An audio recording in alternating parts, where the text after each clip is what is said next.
Hello, and welcome to the FloorCast, the podcast that's exclusively taken on the floor because I can't afford any furniture. Ha! This week we have Alex Webster, a university friend of mine. He's a game designer, a techno enthusiast. He's part of a collective called Zect Collective. Really cool stuff. He's really into his music and games. A guy with a lot of dreams. I really enjoy hanging out with him, and I'm sure you're gonna enjoy listening to him. So yeah, this week, first episode of FloorCast. I hope you enjoy. And if you're a close friend of mine, or just a friend, I really don't care. Please send me a message. I'll let you in on this podcast deal. I really don't care who you are. Actually, I kind of do. But at the same time, anyone who's interesting or has an idea or has a dream, please just message me. It's all good. All right, so this is the first episode of the FloorCast. FloorCast. Please enjoy. Thank you.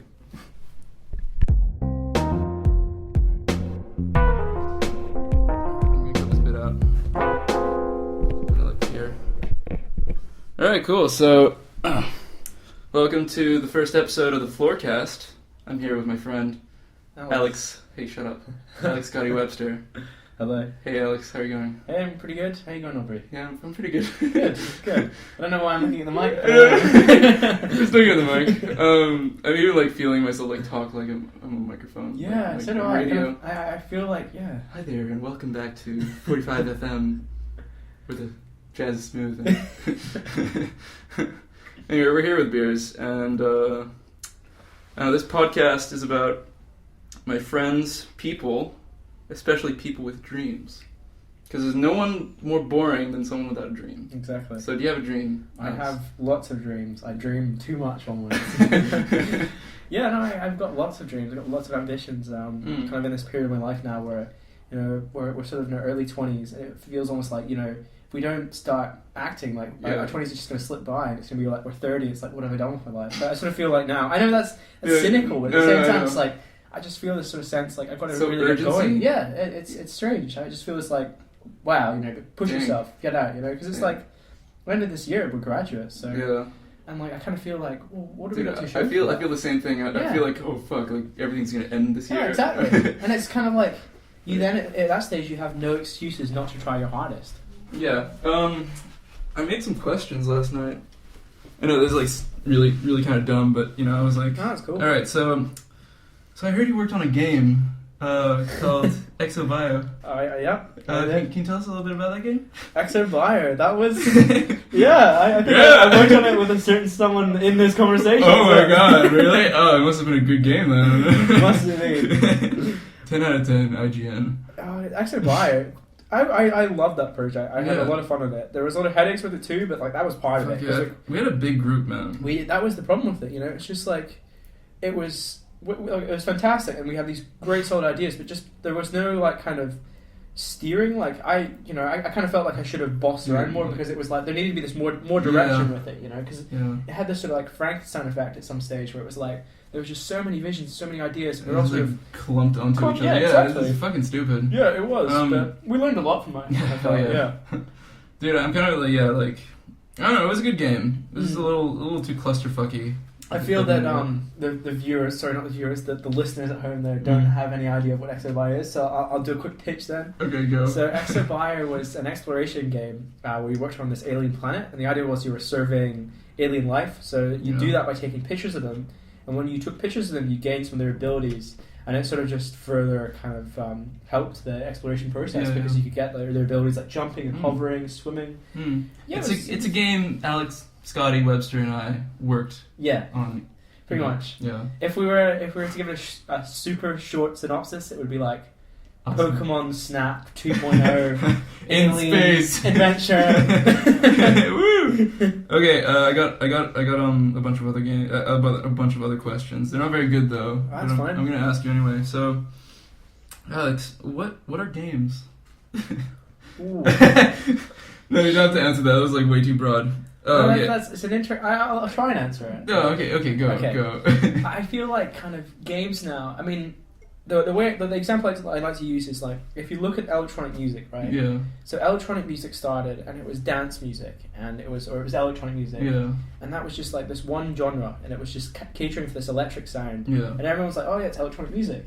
And as that culture developed, and as it started to sort of like assert itself in like mainstream culture, it started to fragment and turn into all these like subgenres, and you've got like everything from like dubstep, techno, acid house, drum and bass. Yeah, you name it.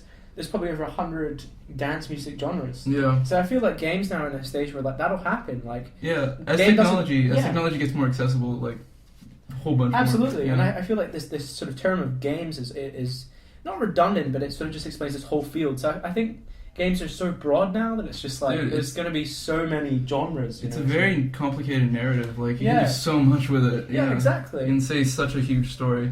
But at the same time, it's like the cost is that it's like it takes forever to make. Yeah. And a lot of man hours. There's one thing in the whole sort of discussion of a game debate though that I don't understand. It's like, what does this word gamer even mean anymore? Yeah. Because it's like everyone's a gamer. Yeah, technically. exactly. You've got iPhone games, you've got computer games. Like there's just so many games. So it's like if you're sitting at home and you're playing Monopoly, you're a gamer. Yeah, exactly. You're a gamer. Yeah. It's stop being a lazy gamer. But it's get a real job. It's almost like this useless term because it's like people who watch movies aren't moviers, are they? You know. So like, what is a gamer anymore? I feel like a gamer is this kind of old culture which you should kind of just strip away. Are we gamers?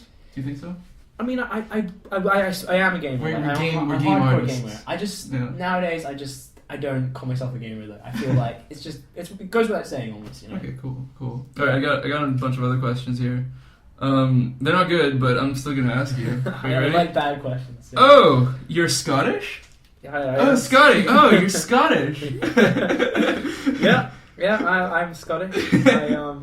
It was like totally irrelevant and like has no merit. No, that's alright. Most people would have thought I'm Canadian or something. Yeah. I thought you were Canadian the first time. Yeah. It's a common misconception. Yeah. American or Canadians, they usually get. To be honest, I thought you were a dickhole the first time I met you. I think a lot of people get that I was impression. like, man, this guy's really stuck up. But no, you're cool. Okay, I got the second you're one. You're a dickhole too. No, I'm joking. You're cool. Man, first podcast. Way to go. Alright, okay, second question. Okay, I don't think this is a question. I'm pretty sure this is like redundant as well. Oh, you're cute. I'm not gonna say yes. Yeah, maybe. That was meant to throw you off. It's like and that it did. All right, okay. So let's see. How many beers would it take for us to start a podcast together? It looks like 2 at this stage. Mm-hmm. That didn't make any sense either. Yeah, I don't know what I was writing. The very last one was Russia. Fun or not so fun? You decide. Russia, Jesus. I think I wouldn't say fun. I'd say like terrifying. Honestly, like terrifying. Well, no, like okay. You'd be right. Yeah. It's just because of like current events. Like I'm no expert on like the situation in Ukraine and Russia and what's been happening, but.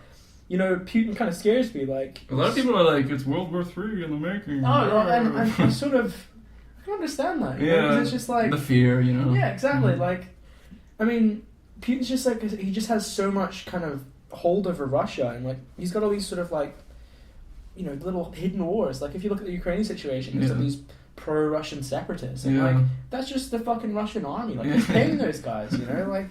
They're part of this regime. Like I'm not sure if that's 100% correct, but that's my theory. I find Russia scary. That's my answer to the question. Thank you. Your what's it called? Answer? No, your answer, but also your opinion. Yeah. Okay.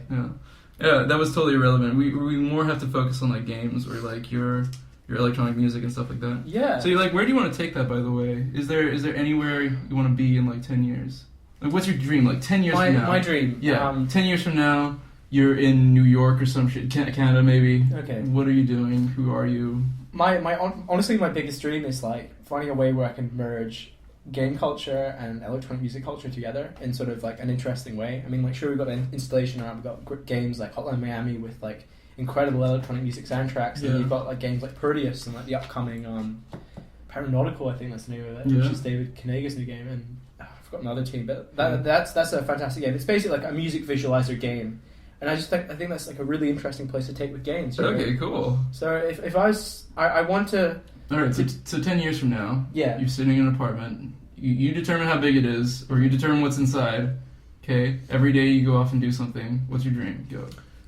My dream would be like supporting DJs I really love love, and teaming them up with brilliant and talented game designers and seeing what these people can make together. I want to facilitate these people to make amazing things, because I feel like that's an interesting way we could take games culture. Because like, I mean, I love games, but I kind of, and I really like games culture, but there's a lot of problems with it, and I find it just, I mean, for lack of a better word, I find it just lame a lot of the time, and I just want to make it like just a bit cooler. You know? Fucking nerds.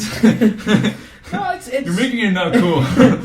I mean, cool's such like a wanky word to use, but I don't know. I really like what electronic music does, and yeah, it's pretentious and it can be a little bit like stuck up itself. I do like electronic it has its merits, you know. Yeah. It's just this cool culture. I like the sort of trance you get when you listen to good electronic music. Yeah, exactly. It's like hypnotism. Yeah. Yeah, when you listen to a yeah. nice techno track or an acid house track, like I just can't help but shake. You know? Yeah. I love that. Oh yeah. Exactly. Yeah. So that was a pretty bad answer, but I suppose just merging and facilitating good electronic musicians with good game designers Okay, and seeing what they can make this is together. what I'm thinking. So every morning you wake up in your apartment and then you leave for work and you meet up with all these like awesome techno artists or electronic music artists and game artists or game designers, and then you just make them work together. Yeah, pretty much. That's a short description of it. That's it's very elaborate. Like, Yeah. you know, this is the thing. This is your dream. But that is exactly what I want to do. Cool, man. I Cool. think, Yeah, that's awesome. Yeah. I wouldn't mind playing one of your games in the future. Well, yeah. Hopefully they're decent at that stage. Yeah, at the moment we're still like students, and it's like, fucking video games. Yeah. Do we have the talent? Yeah, it's kind of like student talent. We have student talent. Yeah, and it's almost like the thing about being a student is like, you know, even if you're good in the student world, it's like you're just like a big fish in a small pond. Like, as soon as you get into the ocean, it's like you're fucking like nothing. Really. You're floating out in nothing. I know. Yeah, watch out, man. There's like a microphone under your Yeah, foot. my bad. My bad. Apologies. What the fuck? Come on to my podcast. Yeah, cool, dude. Yeah. Well, yeah. Like, what other like big sort of topics in games are like interesting you at the moment? Like, is there any sort of field that's like, yeah, that's what I want to do with my life? Like, what do you love in games culture right now? Oh man, you know what? I haven't really been participating a lot in games culture at the moment. Like, I rarely even play games anymore. It's kind of weird. Like, I kind of like distanced myself from all that. But as for game culture, I'm like super happy like how accessible it is. Oh, absolutely. Yeah. Like, there's so many people coming up with amazing apps and games and stuff like that. Even like Steam and stuff like that. But like, I have a fear that it's going to become more and more saturated. Absolutely. You know, like when Minecraft came out, there was like 50 different like clones of that shit. Yeah, there was like Eden and stuff. Yeah, and this is happening now as well. Like, people are like, oh, ideas, and they're executing these ideas, but they're not any good. Like, Yeah, no, I completely agree with you, and that's kind of like half the reason that I'm finding games culture, like, I mean, quoting myself, lame, because we've gone to the stage now where it's like the sort of the indie revolution. It's not necessarily over, but like the peak of it is over. Like 2007 with like, you know, Braid and like Super Meat Boy, all the classics from like, you know, indie game movie, all that sort of jazz, like Fez, classics, you know, Super Brothers Sword and Sorcery, all those fantastic games that established this amazing kind of new field of games. Like, that was cool, but now like so many people had the same idea, and now we just have, I honestly, like, I don't know any stats to back it up, but I feel like right now the game industry is as big as it's ever been, because so many students are like us. They're like, oh yeah, I'm gonna make video games, and you have all these indie gamers and indie games. And they go to university for making games. Yeah, and they go to uni or they go straight into it. They make a studio and make an iPhone app, and it's just like, well, yeah, you know, like another like 2 million people have the same idea. So, but like with that, it's good because like there's so many people, so that just means diversification. So that means you can spread it all out, and that's how games can become like electronic music. There's just so many different things happening. You know, like it's kind of funny, like especially in our course, like at the beginning you see a lot of people that are driven, that are like, you know what, I want to create games, I want to create something, and like being driven by creativity especially is like super empowering. Absolutely. It's like you want to do something, you're going to do it, right? But then like there are also people that I met in the course that like decided to work professionally instead. So like actually work for a company and create something that someone else wanted to create. Yeah. For money or for, you know, whatever, you know, like even people who do that for experience, like, you know, like free labor internships, you know, fucking slave labor. But like, you see, like, and then there are very few of us who actually still have that creative potential in us. Like Kevin Chen, he's like still going, hey Kevin, how you going, buddy? I'm singling you out. Anyway, so yeah, like that guy, he still has like that drive, right? Yeah. More so than other people I've noticed, which is great, like, good for him. Yeah. And, like, having that sort of motivation stem from that area in you, now that's magic. Yeah. Yeah. I mean, the whole sort of, like, uni thing and, like, the whole game shoot thing and, like, what Kevin's doing is, like, really good. But, like, if we sort of...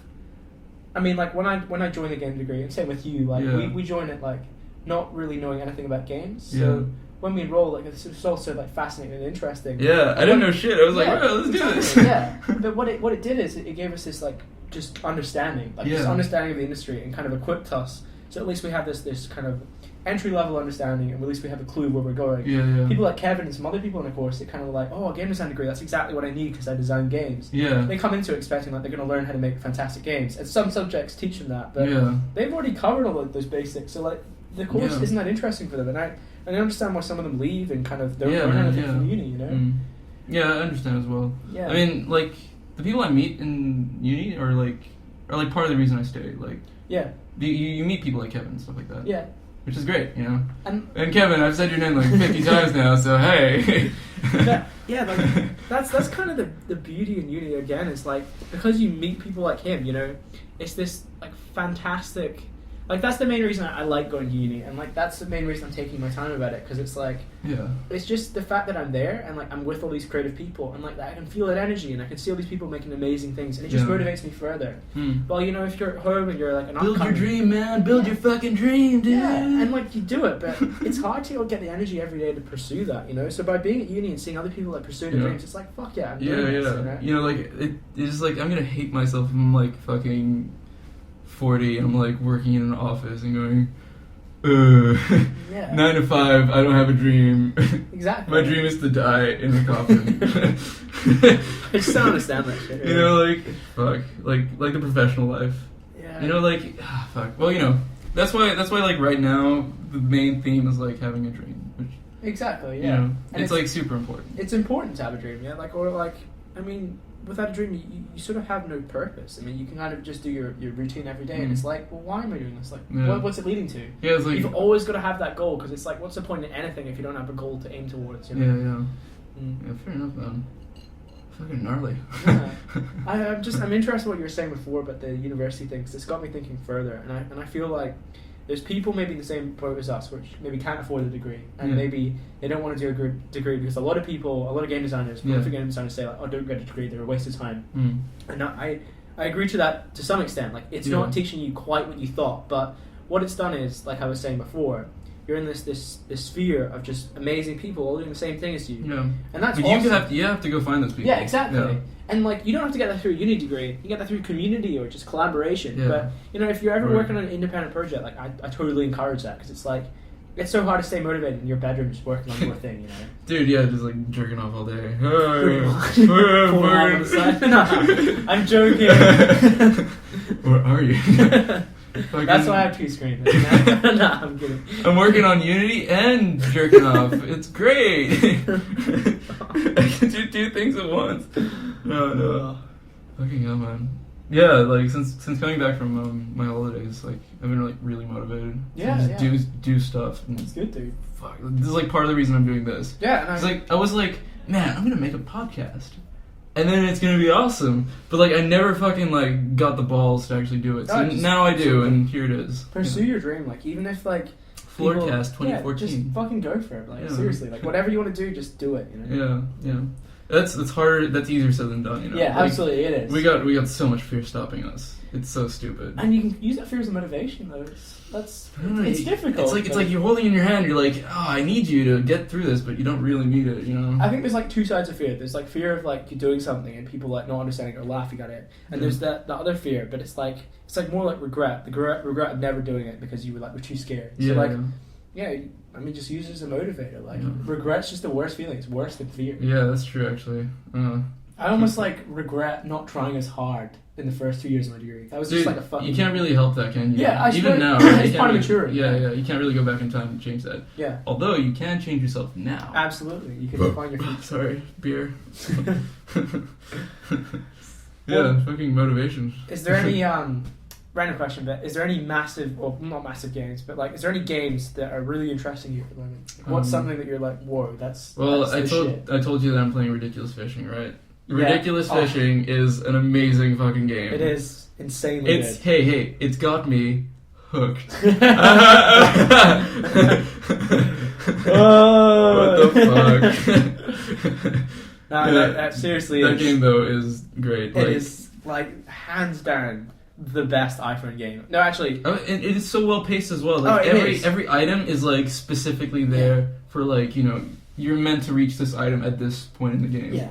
You know? That, like, I mean, I could just talk for hours and hours about Vlambeer and Ridiculous Fishing just because, like, they're just so good, and I feel like they're so important in my personal development cycle, because it's like their whole story, and like even like when Rami Ismail, like one of the leaders of Vlambeer, the business development guy, he does a lot of speaking, he does a lot of conferences, and he just does the best talks. Like the first time I listened, I'm like, this guy knows what's up. Like I felt like I was the same guy in a way, you know. I just felt like, yeah, you know, that guy. yeah, and like the game stands for so much, because like if you're unfamiliar with it, the game derives from a Flash game they made called Radical Fishing. Actually, do you want to like elaborate on what the game is? Okay, so Ridiculous Fishing is an iPhone game, and the aim of the game is you drop a fishing hook, you got to get to the bottom of the ocean, catching all these cool fishes, and then once you caught a fish, you come back all the way back up, and you catch as many fish as you can. So instead of avoiding them at the start, you're there's a okay. So you have the hook. It goes all the way down into the ocean. You dodge all the fish. You catch a fish. It goes way back up, and while you're going up, you catch more fish. And then once it gets to the surface, all the fish go flying up in the air, and then you shoot down the fish. Now, the more fish you shoot down, the more money you get. The more money you get, the more upgrades you can get. Yeah. And then that's how the game progresses. Now, I haven't finished the game, so if there are any spoilers, don't spoil it. No, I'm just going to leave it to you. It's just, I don't even want to ruin it. It's just such a beautiful experience. I think, if I was to classify my top iPhone or iOS games, it would be like Ridiculous Fishing, like number one. Just such a fucking good game. Yeah. Addicted. Seriously. Addicting. It's like crack. Second one, Monument Valley. I've never done crack. Insanely good. Nor have I.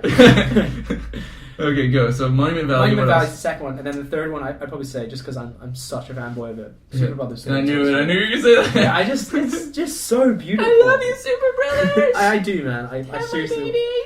I love everything. I never got past the second gate, actually. It's difficult. It's a difficult game. Like I didn't understand the moon cycles. I was like what? No one kind of does. It's one kind of thing I criticize about it, but what it aims to achieve with its moon cycles is like this fuck off text. God dang it. What it aims to achieve is this like long play cycle where you're teaming up your gameplay with like what the moon is tonight. Yeah. That's really interesting, but it doesn't quite work in practically. No, I get it. Yeah, but it's a good game. It's a great game. I loved it. Even though like I never finished it, and I wish I did, because it's so beautiful. I could go around saying, "Hey, Scotty, guess what? I finished the game," and you'd be like, "Wow, good job." No one ever has. Like, I speak to people and they're like, "I actually never finished it." I'm like, "Oh, come on!" But I'm going to hit you. I understand why. Anything sharp around me. Yeah.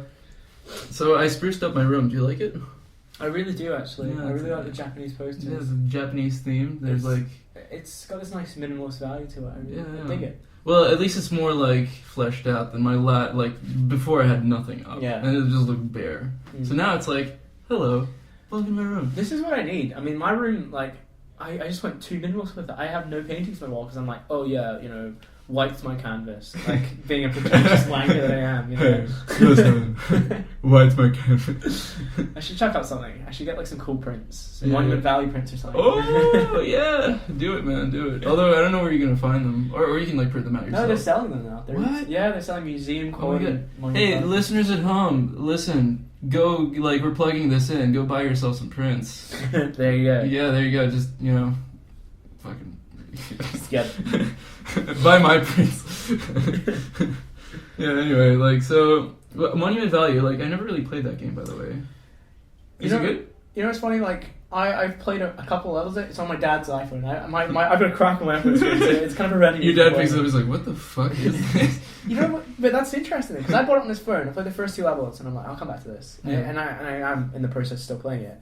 And my dad beat the game. He's like, this is beautiful. Yeah? This is really good. Yeah. Whoa, your dad played it? My dad completed the game. He's like, that was a really Your good dad's cool. Yeah, no, he is. And you know what's funny as well? Whoa. He bought Threes, and that's his favorite game as well. He bought what? Threes. What's Threes? I never played that. Really? No. You know, Threes is like, have you ever played 2048?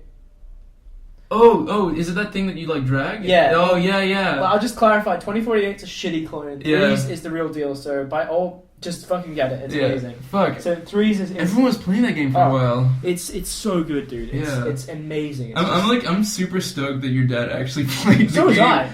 Dude, like, if my dad found, like, a cool app like that on his phone, he'd just, like, be like, what the fuck? Oh. Well, it's interesting, because, like, he's starting to, now he's a gamer, you know, because his iPhone is just opening him up to it, you know? You wake up in the morning, he's like, hey, dad, or gamer, how you going? But yeah, no, I'm proud of him, and he's also beaten my Threes high score. I'm just like, fuck that. Dear Dad... Fuck you. I love you. Don't worry. Yeah, that's really cool. Parents are cool. They surprise me all the time. Like, my mom was cooler than I thought she was. Like, I only found out how cool she was, like, a year and a half ago, or, like this year. I was like, wow, Mom, we're pretty rad. Yeah. I don't know, I've always just got on with my dad, so I always thought he was cool. Same with my mom. So I don't know. We have a pretty tight family relationship, but like, yeah, no. I think when you're a kid, it's just like immaturity. Like you just think you're so fucking cool, and everyone else is a dweeb. And I'm probably still not. I've gotten less dickish. No, you know what time it is? What time is It's it? time for more beer. It is. I'm almost finished. Yeah, actually, should I make this like a regular thing? It's like, hey, welcome to the FloorCast. Get some beer. Talking to a microphone. I reckon, yeah. Right. I think beer adds to it. Do you want an extra thing? I definitely do, yeah. Alright, cool.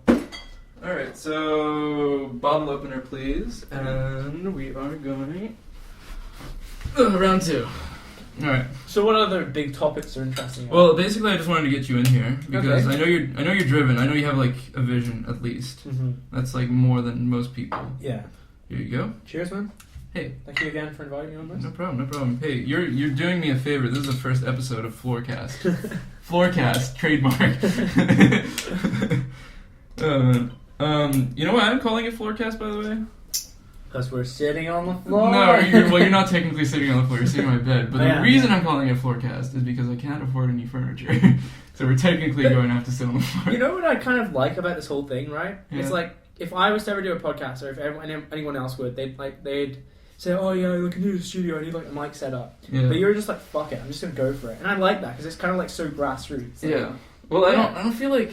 I mean, like, yeah, I know that some people are going to be like, hey, why is the audio quality so shit? But I was like, I don't know, I can't really help it. I mean, I just want to make this thing. Like, I have a dream as much as anyone else. Yeah, no, just fucking go with your dream. I mean, like, with me... one day I might have a mic set up.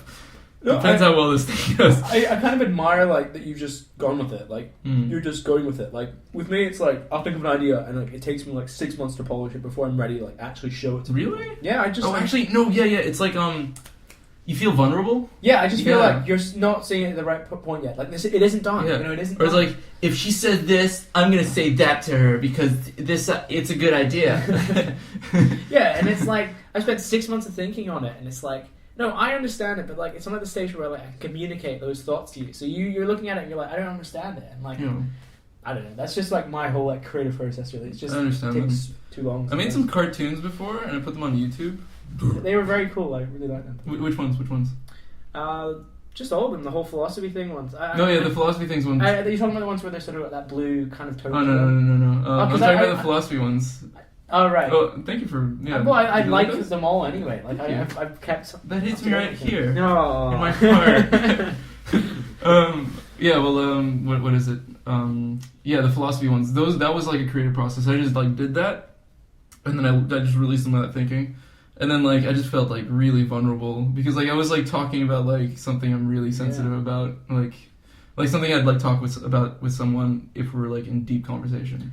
Yeah. Only so it's like as soon as I put that on Facebook, it's like I'm having a deep conversation with everyone that clicks on that link.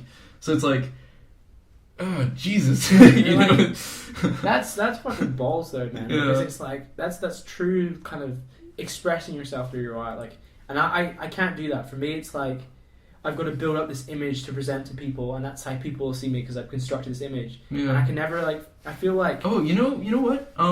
When I was in Tokyo and I was like going through like seeing all this art every day and like looking at all the people and culture, like I was inspired as much as you were. Oh, like, yeah. Dude, it's like it just pops up. It's so weird. I didn't have that with anywhere else. It's kind of weird. Like, I think it's like Japanese. Like everything's like really well designed and drawn out. That you're able to like recognize it and then like recreate it in your own work.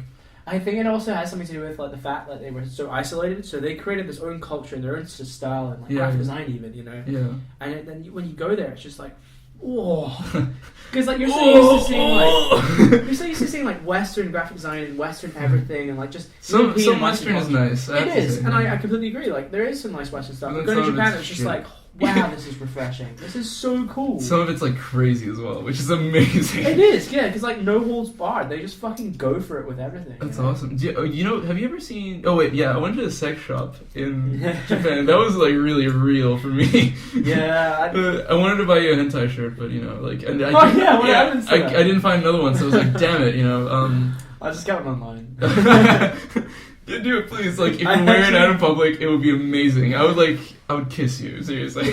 Yeah, no, I'm honestly gonna do it, yeah. Like, go on a tram, everyone's like, what the fuck is wrong with that guy? But anyway, so, I mean, the sex shop aside, that was weird. But the weirdest thing I saw in Japan was this one library. And me and my friend found it, and on the surface, it looked like a normal library. And we're like, oh, that's a really nice looking library there. I think I know where this is going. Yeah, carry on. So we went into the library, and then like we were just like looking around. It looked normal, like there were just books everywhere. And then like he pulls out an art book, and then he starts flipping through it, and it's like the goriest, most fucked up like drawn drawings ever. And we're just like, holy shit. So we're like, you're gonna close that shit, just put it away. So we put it away, and then like we started noticing it everywhere else in the library.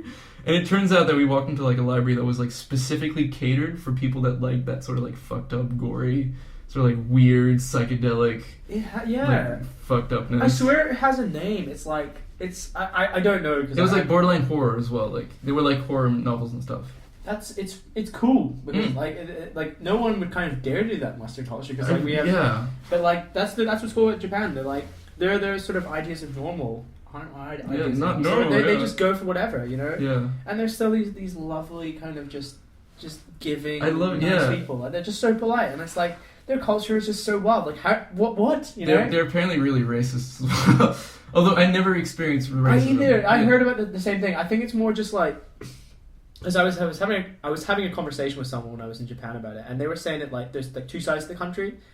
You know, there's this sort of like Western loving side, and then there's this kind of like classic Japanese where it's like nationalism, you know, because they were isolated for so long, so they think like, you know, this is us, you know, we have this strong Japanese identity, which is fair enough, and like I understand it's almost like justified racism. I feel that with Australia. I'm fucking Australian. Yeah, but like this is like it's. I mean, like, no, but go on about your thing. Yeah, so like that's where the racism comes from because they were so isolated for so long, and like now like the world's just jammed together. Yeah, they're not used to the Western world. Yeah. And so it's probably they're still coming to terms with it, but I mean whatever. Like I've never experienced it, so like I'm just gonna. I never experienced it. Maybe they're just too polite to I never experienced it either, but I think like you specifically have to look out for it to actually find it. Yeah. Like I'm pretty sure whoever was like, oh maybe not, but like you're gonna have to find the racism if you want to experience it. Yeah. Yeah. Because you put yourself in that position. Yeah, exactly. Yeah. But still, like, I never saw. I almost think that they're too polite to be racist. Yeah. Then, like, it's there, but they're just too polite. And then like you leave and you're like, fuck, I should have been racist. Anyway, I love Japan. It was great. It is the best place. Like I can now share your sort of artistic inspiration, or like what happened to you when you were there. You know. And that's why I'm going back. It's just too cool. Dude, if you go back, come visit me. I definitely will, and there's a lot of cool people coming as well. So awesome. There we go. FloorCast going to Japan 2015. Okay. Welcome. Random question then. All right, go. Where's one of the randomest places you take inspiration from? Like, what inspires you? Like, even if it's mattress design or like shampoos or something, just like what's just like where do you grab stuff from? That's a very good question. Like it's gonna take me some time to actually think about that. But there's a guy I found on DeviantArt when I was like just a teenager called Aubs, and that was really cool. I really dug his stuff. Yeah. And then like I pretty much like based all my drawings off of his, and that was like what my inspiration was, and I still like carry it with me right now. But as for like stuff around my like in my world that like inspires me, I don't know, man. That's a good question. Yeah, because like I've been thinking about this a lot. I'll give you my answer anyway. Which is Alright, go. I mean, I've always loved fashion, so I actually grab a lot from fashion, but like I dress quite minimally. Like it's generally like black jeans and a black top because I like black. It's a cool color. Yeah. It's lazy, but at the same time it's always chic. But for me, it's shoes. Like for example, shoes. Yeah, seriously, because Dang. like.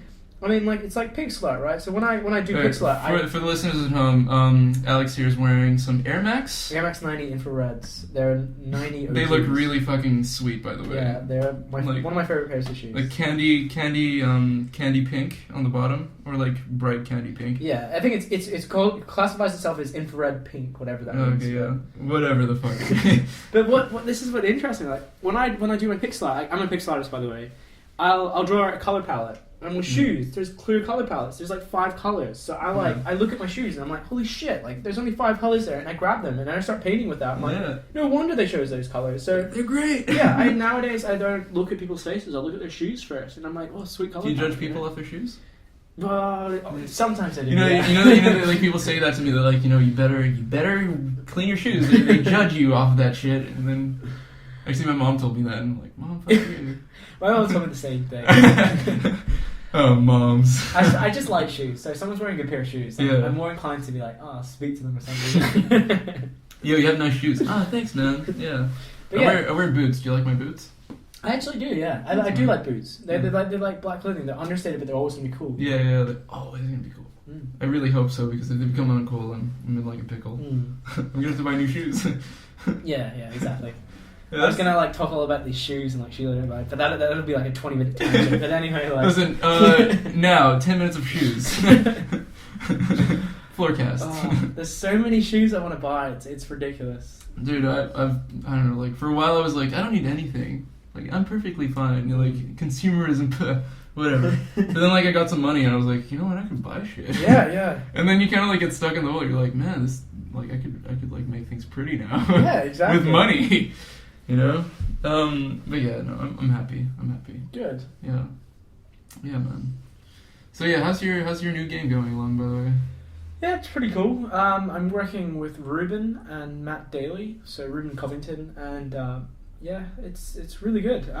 It's quite hard to explain the concept, and I'm not going to because like nothing's out yet. I'd prefer to like kind of release it in a kind of a better state because it's still like a developing idea, but. I mean, I might as well just give a short synopsis. Like, it's quite hard to explain because I got no sort of pitch, but the idea is like it's almost like based on anthropology. So you come across this island and you're discovering their language or their culture. Yeah. So how you do that is sort of by like almost like a classic setup where you're going around this island and you're going to find all these sort of Easter eggs, hidden Easter eggs. But the Easter eggs are in the forms of letters of language. Yeah. So once you gain them, they sort of add to your dictionary, and then when you look around the world. You can now read some of those letters. So you can read what things are saying. You can read the story, and it also ties in with the mechanics. So, like for example, like there might be like a gate puzzle, and it has these letters lined up, but you can't read them obviously. Yeah. But when you unlock these letters, you can see, actually, it says lock. How about I change these letters, and you can make it say open, and the gate opens. Yeah. Cool. So we're trying to tie that mechanic together. Like it's still really early and we're development, but I can't wait to see. I think we've got something cool with this one. So, cool. Yeah, no, that's sort of my new game. If you wanna pay me to make you a sweet trailer by the end of it, you're more than welcome. I might do that. Hey, over here's $50. Make an awesome trailer. Get me an HD. Like, sure, buddy. What about your any new big game ideas for this? Well, right now what I'm thinking about is a game called Camp Cole. And I told Kevin about it, and he kind of gave me some pointers. But basically, you are a Boy Scout in a camp called Camp Cole, right? Okay. And your task as the Boy Scout, everyone's been assigned a task. Your task is to go collect wood. So they give you an axe and like go chop down a tree and get some wood. So you go off and you go chop down some trees, come back, give the trees, and then they put the bark and wood and stuff on the fire. And then the more trees you collect, the better you get a better axe. And then you can cut down more, like bigger trees and stuff like that. And the whole premise of the game is that sort of like evolution, right? You go out, you go chop down some trees, get some points, bring it back, get better axe, go out, get some more trees, and then until like you've deforested the whole area. right? And the bonfire at the camp is like super big, and then the final message is like the last tree cut down, the world just kind of like implodes on itself. So it's like it has that sort of environmental message. That's kind of cool that it has a message to it, because that's something I never think about. It's like a message. I don't know. But you see, Kevin gave me some really interesting ideas. He said that I had to be very sort of like kind of I had to hide the message itself with gameplay. Yeah, exactly. Like if I can lull the player to actually just like go collect wood and then like upgrade themselves and stuff like that, and then right at the end just like, oh, look at what you did, deforested an entire forest for a camp. And this is the message, it's like sort of deforestation and like what it does to the environment. Then that would be a successful game. That's cool. I like that. It's a lot more subtle, because at the end you could be like, the world's ended, and you can have some animation, but it's almost like too obvious. So it's like, whatever you're gonna do with it. It doesn't very interesting. Because like right at the start, if you're like going to chop down some trees, and then like you just realize as soon as you chop down, if you like I don't know, like 5 minutes in the game, you realize that this game is about like deforestation or like environmental impact, then it just ruins the experience for the player, because they know what to expect right at the end. It's like chop down the last tree, and then oh, obviously that's gonna happen. This is the message. But if I can sneak that in, or right in the end, just go, hey, guess what? Ha! You didn't expect this. Boom. Then it'd be successful. When I was like envisioning like what you were telling me, all I could picture was Don't Starve. Have you ever played that? I was like thinking about that today. I was like, this is really like Don't Starve. Yeah, I get like total Don't Starve vibes off it, or sort of almost Minecraft a bit, like more Don't Starve than anything. Yeah, but this is like a sort of like cut down version from Don't Starve. Okay, so it's like a stripped, simpler version. Yeah, okay. With a message, which is nice. I've never really done something like that before. And I really like Don't Starve, even though... So do I. I love that game. It's a bitch of a game, though. Holy shit. Like, I got, 5 hours into a game, and then, I died, and I was like, and it's fuck always, that game. It's always, sneaky things like, oh, shit, I don't have a campfire, I'm gonna die in the dark. Oh! It's sweet, just wasted that 7 hours of my life. Yeah, I know. I was killed by that walrus guy. He was following me the whole time. I was like, fuck off, man. I always got killed with the eye guys. It's like, I'm not trying to take your baby. Fuck off. It's a good game, man. It is a really good game. I love that game, actually. I see pros on YouTube play it, and I'm like, whoa, man. They're fucking awesome at this game. And I'm like a pussy. I'm like, oh, I just need hoard and shit, and protect myself. That's an interesting topic right there. What's your opinion on this whole Let's Play and YouTube gaming revolution? It's big. It's all that YouTube is now. Yeah. And the reason that it's all that it is because of the way YouTube is structured now. And the way it's structured is that the longer people stay and watch your videos, the more money the actual author of that video gets. So it makes so much sense to have large gameplay videos than it does to have little funny short clips. In the past, it used to be just viral videos. Yeah. In the past, it used to be 15-second videos, but those 15-second videos would be something of interesting, like a cat, whatever. And the more hits it had, the more popular it was. There was a whole thing once where it was do you remember when YouTube clips had boobs on it? It was I remember. Oh, sexy girl, and then you just get a 5 million views on that one video because a shit ton of horny little kids would just click on it. That's the entire YouTube audience. It's 13 to 15. So it's actually a bit. Yeah. Anyway, you see, YouTube saw that, right, and they were like, okay, this fucking system doesn't work. Let's change it to the lengthwise. Now, what that did was that it just completely reversed the whole video making process, which was now length. So making gameplay videos was just super equitable, and in fact, that's why PewDiePie, or whatever the fuck is so successful. Yeah, because everyone just hangs around, just watches his videos all day. So yeah, I just think it's an interesting culture.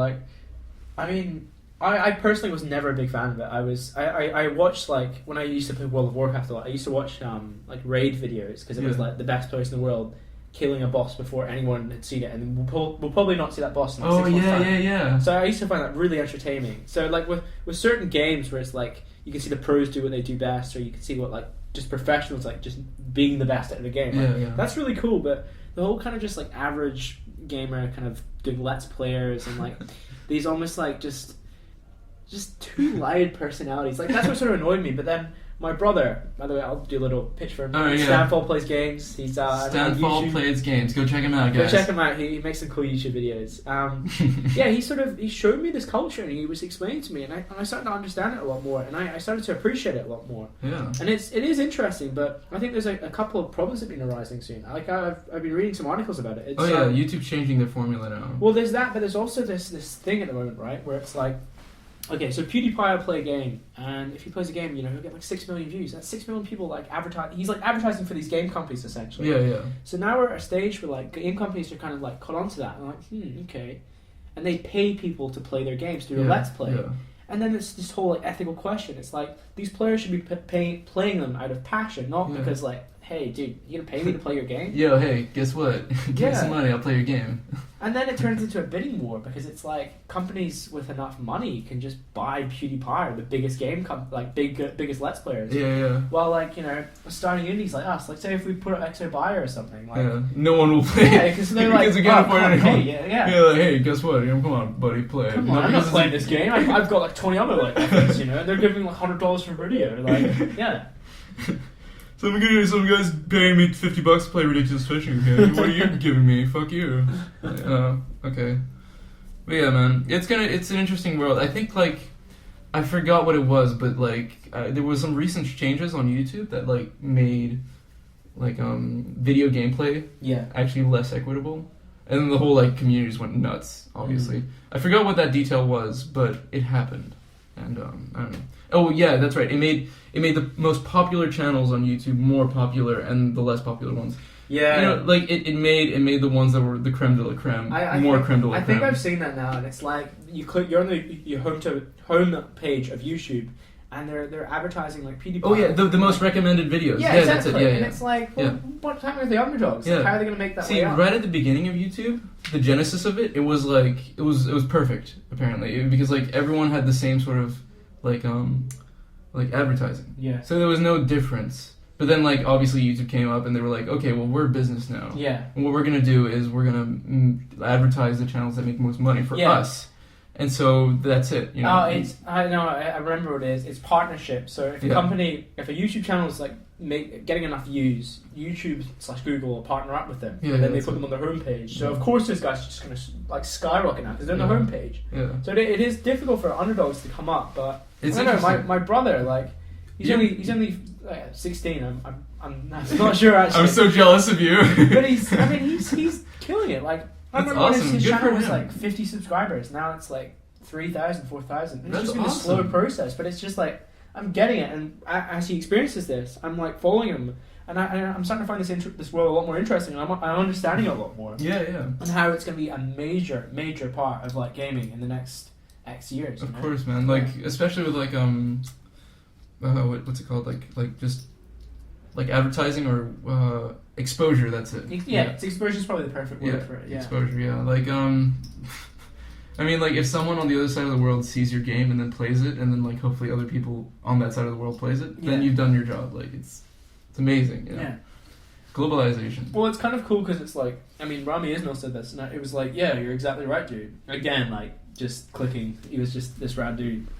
Yeah, he was saying that with YouTube videos, right? It's you'll follow your favorite YouTuber, and he's playing this game, but what he tends to do is he plays his niche of games. Yeah. So if you watch one of his videos, it's it's a pretty cool game, and he's a pretty funny guy. Yeah. His videos will be the same sort of games. Yeah. And you sort of find that that's my taste of games, so that's why you respect and support that guy. Yeah. So when he plays a new game, you're more inclined to buy it because that's your taste of game. Yeah. So there's these niche YouTubers now. Yeah. They play FPSs or survival games. Yeah. They specialize in their niche. Yeah. And that's great for this whole diversity thing. It's kind of funny. It's there's a flavor. Yeah. Now there are different palettes that are opening up. That are opening up. Yeah, for sure. Interesting. I mean, I make my YouTube videos and they're they're shitty, but they're fun. I like doing them. I think they're really good. And the whole honesty thing is just it's admirable because not many artists and creators would do that because they can't expose themselves that. Dude, that American Patriot Simulator? Yeah. I put it on YouTube. I put that on Reddit, right? And then everyone on Reddit was dude, this must be a troll. Oh, you're oh shit, beer everywhere. Oh, whatever. So yeah, anyway, I was on Reddit and they were man, you must be a fucking troll or some shit. And I was like, and like, I found it more funny than actually offensive, which was good, you know. Yeah, that's good, man. Yeah. But yeah, it was kind of funny. Like, it was refreshing, like having that sort of like exposure that I never had before, and then like had like such a backlash on it. This video is so shitty. I'm unsubscribing. Former viewer, Bob Manson. I'm sorry, Bob Manson. Apologies, Bob Manson. Yeah, Bob Manson, please come back. I've always appreciated your video. But yeah, so, you know, YouTube, it's a funny business. It's really... It is. Yeah. YouTube fascinates me the most because it's like, as soon as Boiler Room, like with electronic music, there's a lot of great podcasts on SoundCloud. There's a lot of great music coming from Beatport and Juno Records or Discogs, great like vinyl releases. Yeah. But like a lot of that was almost too inaccessible. Like I'd have to go out clubbing more to really hear this great music, which is cool because like you got to go to these places, you got to go to these exclusive boutique things to hear this cool kind of music. And that's what I like, the sort of pretentious side of electronic music. It's almost like so inaccessible that it's like it's got this exclusivity. Yeah. But with that exclusivity comes this demand because they can't get it. Yeah. So Boiler Room sort of opened the doors up and made it a little bit more accessible. So all this quote underground music, was just out in the public open, and you had all these great sets. So like I don't know, I've been following YouTube's journey. Boiler Room's journey for like the last 3 years, and like they're just making some incredible content. And, what I find so interesting is like they're connecting and they're supporting all these great DJs and upcoming producers and stuff, and they're showcasing them to like massive audiences. Now, like Boiler Room's an official partner of YouTube. Yeah. But the only problem with Boiler Room is like you watch it and all these people coming in like, oh, these wankers in the crowd, or like, oh, this DJ, like, what's he even doing? Because they're just watching this guy play it. It's just like, let him do his shit. But no one's only a few people, but they haven't done it to like an interesting kind of stage yet. It's like they haven't amped up the visuals. Yeah. Which is something I'm pretty interested in. I'm still trying to finesse that idea. Which is what the video game idea comes exactly. in. Yeah. So like I'm still polishing that idea, and I have a studio set up, and I'm now in the final stages of it being completed. But it's this idea of like a DJ playing on the back of the green screen, and all of that visuals from the green screen is video games. So it's linking the electronic music and great kind of DJs and upcoming producers with video games, but in kind of an understated way. So video games aren't the focus; they're like this kind of like background thing. But at the same time, like it gives video games a chance to be showcased more as art. They are art, and like I'm not even going to start this debate because like, people wank on about. They're not art. It's not art. Exactly, they're art. It's art. So like. If you showcase them as visuals and videos, people can see them more as like their artistic form. So what I do is like support like kind of up and coming game developers in Melbourne with this green screen. It'd be interesting. Would you have to develop games that were specifically catered for electronic? This is like the massive headache with it, right? So it's like you either produce you can't have Mario playing on the background. We've done that. Like I've been to raves and stuff before where it's like Super Mario Galaxy's been playing, and it actually works. Where like you have Tetris or something, or you have like. This was pretty funny. We had a GoldenEye speed run. Yeah. And we were just like watching it. And I'm like, oh, GoldenEye, fuck yeah. I don't know how to play that game. Nintendo 64, man. It's fucking sweet. Fuck yeah, remember college? Yeah, man. How old are you? 45. But yeah, like that's the biggest problem with it. It's like you put up these videos, but they need context, So you either design games to suit the music, or you design games just to be visuals. Or either you get like great current games and you put them up, but then I'm worried because it's like the DJ/musician's playing his stuff and he's playing this certain kind of music. But does that match the context? Does like meld well with the game? Yeah, exactly. And that's the biggest problem with it. So either like I'm gonna have to set it up so people will have to make games for these DJs and like that style of music, or they can just suck it up and be like, that's advertisement space. I can imagine like something like there's Deus Ex playing in the background and it's like some like dark. Future techno. And it would work. It would totally work as well. It honestly would. Yeah. I was even thinking about like cutting up the videos into like montages and like kind of say montages again. Montages. Fucking hell. I like montages. Isn't that like how you pronounce it? Montage or is it montage or something? It's montage. Montages. Montage. Sorry. But go ahead. That was another thing I was thinking, like, would I make a montage of, like... Montage. I'm fucking... Okay, montage. But anyway, would I make, like, montages of, like, people's gameplay. So like getting the best bits of their game and putting it in this video. So it's like Yeah. showcasing the game purely as an art form rather than like a let's play or Yeah, a yeah. playthrough of the game. Yeah, we have like around 7 minutes left, by the Okay, way. cool. So maybe we should wrap it up. Oh, actually, no. Actually, I'm Is probably gonna. there any big questions you want to ask or anything? Yeah. What's life, man? What is life? Why are we here? We're here to drink beer. Shut up. No, that's cool. Yeah, I don't know. Like, so there's 7 minutes left, but I'm pretty sure I'm gonna cut some of the beginning. Yeah. Like, this is like my first one, so I'm like, it's like experimenting. And I thank you so much for actually. Nah, helping it's me totally with cool, this, dude. by the way. This I is really cool. appreciate it. Yeah. And you can be a regular guest. You can come back on. Like, good Sure. conversations, man. Seriously. Yeah, no, and likewise. Like, Yeah. there were some very good conversations. Yeah, man. Yeah, like, do you want to plug in your Twitter? Okay, sure. Well, if you want to follow me on Twitter, you can follow me on Prince Zate. So that's Zaet. So Prince Zate. And yeah, you Zaet. can check out some of my games, my pixel art, my opinions on everything, And you and can- my shoe obsession. Is that a foot fetish thing? It probably is. It might be. And you can follow me at Aubrey Aub Mackenzie. AUBMCKENZIE. Isn't it Aubs Mackenzie? Aub. Aub Mackenzie. Okay, Aub so Mackenzie. yeah, there you go. AUBMCKENZIE. Aub Mackenzie. Even though my Twitter is dead and like no one follows it.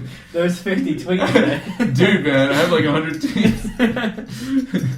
Oh, dude. I still don't even know how to fucking use that Now, website. Twitter's just, I mean, no one does. You just, like, fake it till you make it. You just do it. You just post whatever. And, like, what I find is, like, people, like, if you showcase your work and your opinions in your kind of sphere of living, so, like, we're game designers, you know? So, Yeah. if you're tweeting about games, like, that's going to engage your audience because it's game designers who generally follow you because Yeah, they're yeah, interested in yeah. your opinion as well. Yeah. When I tweet, like, saying, like, oh, pretty good day at work today, like, just don't do that shit. Like, I've done a lot of it, and I'm sort of learning a lot of mistakes from it. Like, Yeah. Yeah, so what, just it's- tweet about your field, and I'd probably say, like, tweet about, like, your games, and just make sure it's relevant to the kind of audience you're Okay, hitting. so hey Yeah, I mean, guys, yo, what's up? This is Aubrey. But, Games. like, but I'm still no Twitter expert, so, like, yeah, that's just my opinion on it. Yeah, like Izzy Gramp. She's a girl we worked out on ExoBio with. She's a Twitter freak. Yeah. And when she like posted our game on Twitter, we got like 50 fucking notifications. Yeah, We're that's like, crazy. Wow. I mean, I was used to just, like, one notification a week. It's like, whoa, someone favorited my tweet. I gotta retweet occasionally, you know? You're like, oh fuck yeah, woo. Yeah, so it was weird. It was like I don't know. It was like leveling up like intensely fast. Exactly, it was pretty crazy. Yeah. The only thing I hate about Twitter, and I noticed, like, it's a way to success, like, whatever success is on Yeah. Twitter, Yeah. is, like, you follow shitloads of people, Yeah. and they're more likely to refollow you, because it's like, oh, he followed me, I better follow him back. Yeah. Like, I hate that shit. Yeah, it's no, like, it's like groveling and Yeah, it's kinda exactly. like, yeah, it's so lame. fucking hell. So yeah, like, hey, if for the listeners at home, hey, if you want to follow us on Twitter, I mean, we'll follow you back. We'll probably follow you We'll back. follow you yeah. back, buddy. I hope. Just give me a message and I'll try and do it. On a closing note, is there any people that interest you on Twitter or in the game sphere that you think these listeners should check out? Either locally or internationally, like in any field. Like, Well, Kevin Chen would probably be the only one, like, yeah, I because agree. he has like a website out on Portfolio and he actually has like work out that looks amazing. So I mean, go do that thing, and then otherwise, I don't know. Yeah, check my YouTube channel out. I have like a bunch of stuff on that thing. Yeah. That's a cool closing. I definitely agree with you. Totally check out Kevin Chen. Yeah. He's Actually, we really should probably great. have a website. www.kevinchen.com. Kevin Chen. Who else would I probably recommend? Oh, actually, Alexander Perrin. Alexander Perrin. Yeah. Big ups to that guy. He's making some really cool stuff. These are all people that are going to uni with us. Yeah, Marigold Barlett, and then Sam Swift as well. I think they're really Nice interesting lady. people. Yeah. Yeah. There's a game coming out that they're making called Move It Study One, and I'm sure you'll probably see a lot of it soon. So Yeah. big, I recommend that. It's a beautiful Big game. recommend-ish. Yeah. Big recommend. Yeah. Actually, Google, if you can't find Kevin Chen, go find Rabbit Rush. Type Yeah. that into Google and have your mind fucking blown. It's Yeah. just amazing. It's an amazing game, and also it was an honourable mention in the student category for the IGF. It was an honourable mention. It was Well, cool. I think that's such a thing. I know, that was really cool. Yeah, like, because, you know, the indie, like, the IGF is I'm gonna have that guy. I'm gonna have that guy on this thing. Oh, for sure. Like, next week. Yeah. Because like we've been talking about the whole time. Really. Yeah, like, I mean, that's probably the 20th time Kevin Chan. I hear that Kevin Chan has like 20 penises. I hear he has like a penis for every finger. On his hand. This is ridiculous. This Kevin Chan guy. Dude, I hear he does steroids, but he's like so buff that he doesn't need them anymore. I'm honestly, if I was to go re-listen to this podcast, I reckon we'd probably have said Kevin Chan about 30 times. Okay, we're like reading, like this is the first one, so it's like, hey, the FloorCast, it's a bad Kevin Chan. Oh well. But yeah, on a closing note, yeah, thanks for coming on. No, my Can we pleasure. shake hands? We can shake hands. Okay. Look, we might as well make a hate. Okay, ready? Yeah. Alright, bro. Alright, Yeah. cool. That was a handshake, and just in case you didn't hear it. Yeah, word. So I have a good feeling about this podcast. Yeah, so do I. It was a lot of fun. And thank you for having me on, and I hope you enjoyed my rant. And No, hell yeah, man. Yeah. Well, people listen to it just for fun anyway, so. Cool. Alright.